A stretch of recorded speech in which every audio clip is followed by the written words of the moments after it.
Hello बच्चों, स्वागत है आपका एफटी की स्टडी चैनल पे।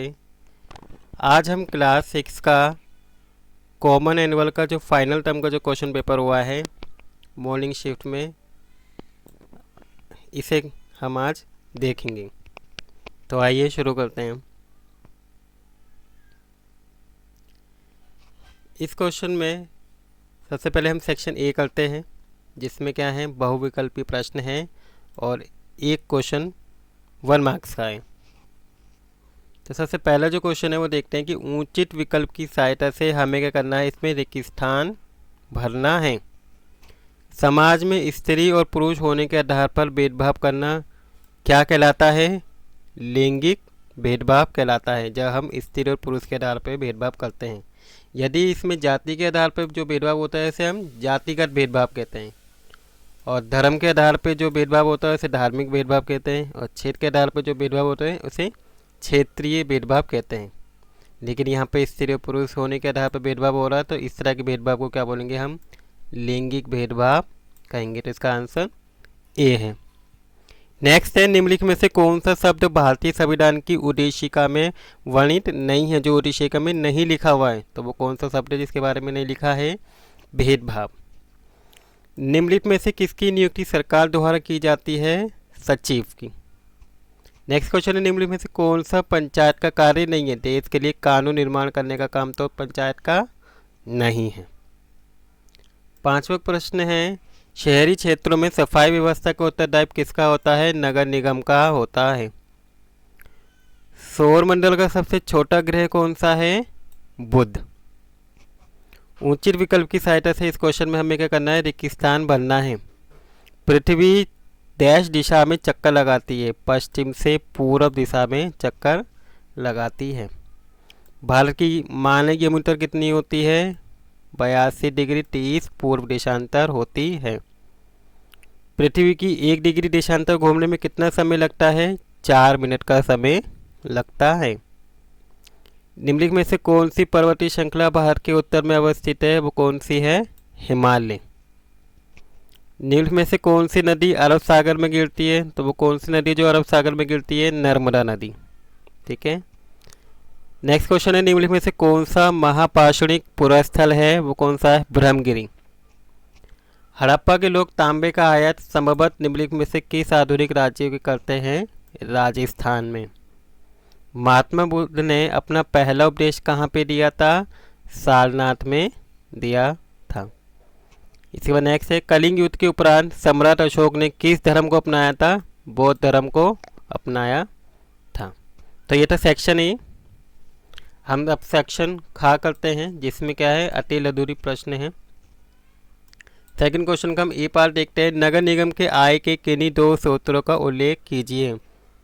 तो आइए हम इसका आंसर देखते हैं। नगर निगम विभिन्न प्रकार के स्थानीय कर जैसे संपत्ति कर, व्यवसाय कर, जल कर से आय प्राप्त करते हैं। दूसरा, सेवा की शुल्क जैसे पार्किंग शुल्क जो है टैक्स, उससे क्या करते हैं, अपनी इनकम प्राप्त करते हैं। इसके बाद इसी के चॉइस में करना था अभी को इन दोनों में से कोई एक।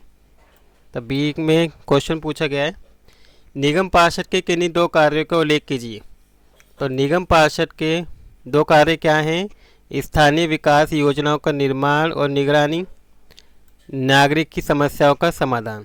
ठीक है, ये 2 आप लिख सकते हैं। इसके अलावा कोई अन्य बिंदु भी आप लिख सकते हैं। इसके बाद नेक्स्ट क्वेश्चन पूछा था कि किन्हीं 2 मानव निर्मित उपग्रहों के नाम बताने। तो मानव निर्मित उपग्रह कौन कौन से हैं? आर्यभट्ट और स्पुतनिक। ठीक है।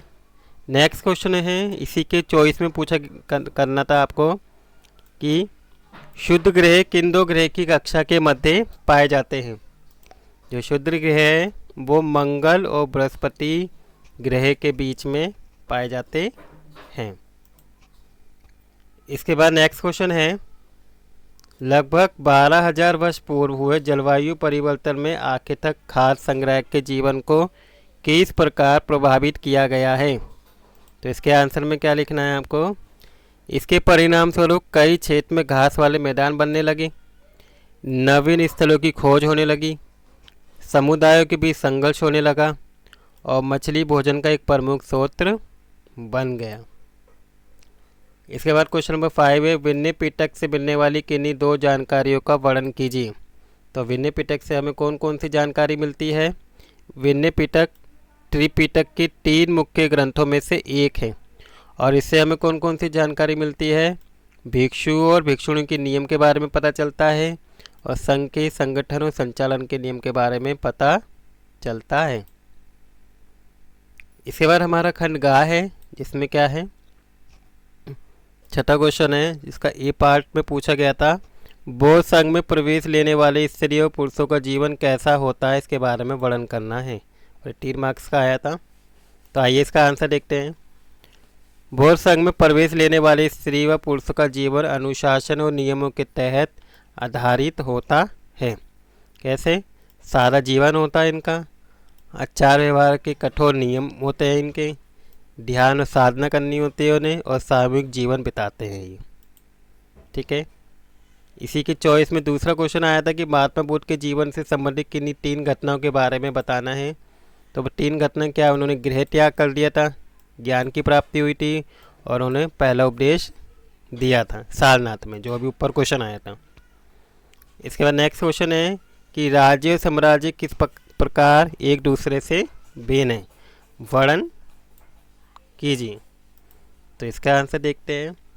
जो राज्य है, राज्य छोटे क्षेत्र में फैला हुआ है, बल्कि साम्राज्य विशाल और विस्तारवादी होता है, ये बड़े क्षेत्रों तक फैला रहता है। ये स्थानीय शासन है और इसमें सम्राट का शासन होता है। प्रशासन अपेक्षाकृत सरल व सीमित रहता है, लेकिन साम्राज्य का प्रशासन थोड़ा जटिल होता था। सैन्य शक्ति सीमित है और इसकी सैन्य शक्ति कैसी है? विशाल है, फैली हुई है। स्थायित्व स्थिर और दीर्घकालीन होता है और स्थायित्व इसका आंतरिक संघर्ष, विद्रोह और भारी हमलों के कारण अधिक अस्थिर होता है। ठीक है। इसके बाद नेक्स्ट क्वेश्चन है, एक सम्राट के तौर पर अशोक के कार्यों का विश्लेषण कीजिए। अब अशोक के कार्य क्या हैं? धर्म नीति दी है, धर्म का प्रचार करना, अहिंसा का पालन करना, सार्वजनिक भलाई के कार्य करना और समाज में सुधार करना। ठीक है। इसके बाद अब खंड गा आता है, जिसमें हमें क्या है, प्रश्न नंबर 8 है जो 5 मार्क्स का है। इसमें जितने भी क्वेश्चन हैं 5 मार्क्स के हैं। सबसे पहले 8वां देखते हैं, नगर निगम के कार्य को बेहतर करने हेतु कोई 5 सुझाव बताने हैं जिससे वो क्या है, अपने कार्य को बेहतर कर सकें। तो आइए इसका आंसर देखते हैं। नगर निगम को कार्य को बेहतर करने हेतु सुझाव, स्वच्छता अभियान को बढ़ाना चाहिए। दूसरा, कचरा प्रबंधन प्रणाली को सुधारना चाहिए। तीसरा, द्वार से द्वार सेवाओं को सुधार करना चाहिए। चौथा, नागरिकों के लिए ऑनलाइन सेवाएं उपलब्ध करानी चाहिए। 5वां, पेयजल संरक्षण और पुनः चक्रण की योजनाएं लागू करनी चाहिए, जल पुनः चक्रण की योजना। और छठा, नगर निगम कर्मचारियों को प्रशिक्षण और क्षमता निर्माण करना चाहिए। आप इनमें से कोई 5 लिख सकते हैं। इसके बाद क्वेश्चन नंबर 9 है, जिसमें ए पार्ट में पूछा है, भारत के उत्तरी मैदान की किन्हीं 5 विशेषताओं का वर्णन कीजिए। तो आइए इसका आंसर देखते हैं। जो उत्तरी मैदान है इसका विस्तार कैसा है? विस्तृत है, मतलब ये बहुत फैला हुआ है। नदी घाटी, ये क्षेत्र बहुमती नदियों के संगम पर स्थित है।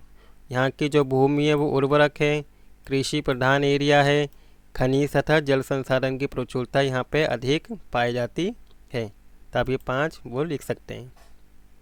इसके बाद भारत के प्रायद्वीप पठार की किन्हीं 5 विशेषताओं को बताना है।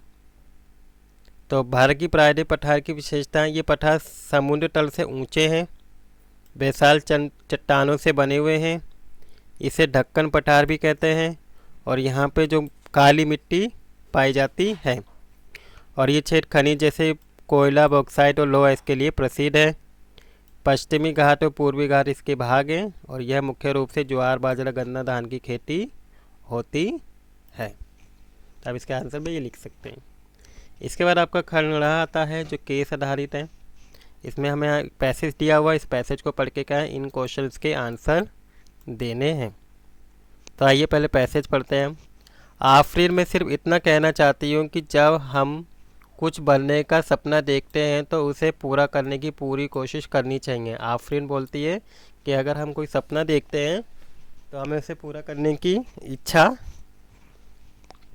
मतलब कोशिश करनी चाहिए।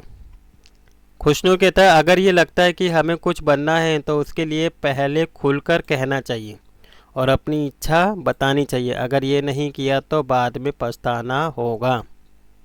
तब इससे क्वेश्चन पूछेगा कि सपनों को पूरा करने के लिए क्या ज़रूरी है।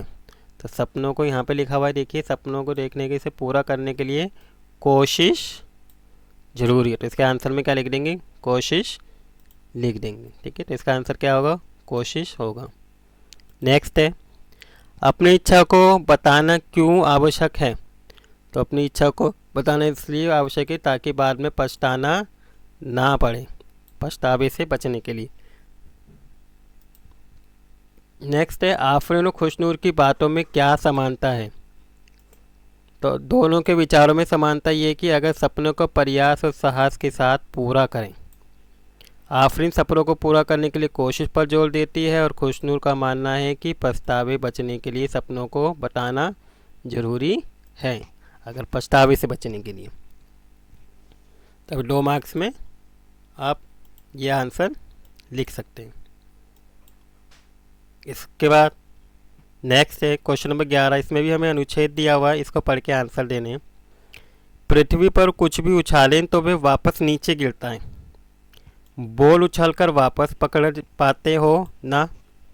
पृथ्वी पर तो हम तैरते नहीं फिरते।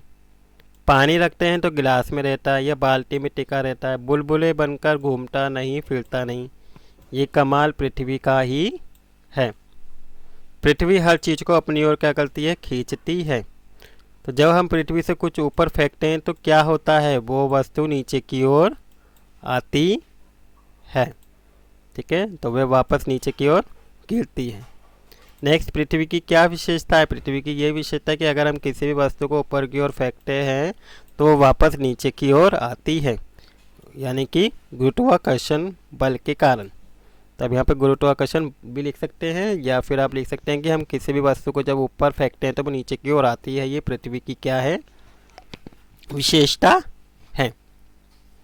इसके बाद नेक्स्ट क्वेश्चन ये, क्या अंतरिक्ष में पानी पृथ्वी की तरह बर्तन में रहता है। अपने उत्तर के पक्ष में तर्क दीजिए। नहीं, क्योंकि अंतरिक्ष में पानी बूंदों के रूप में तैरता है।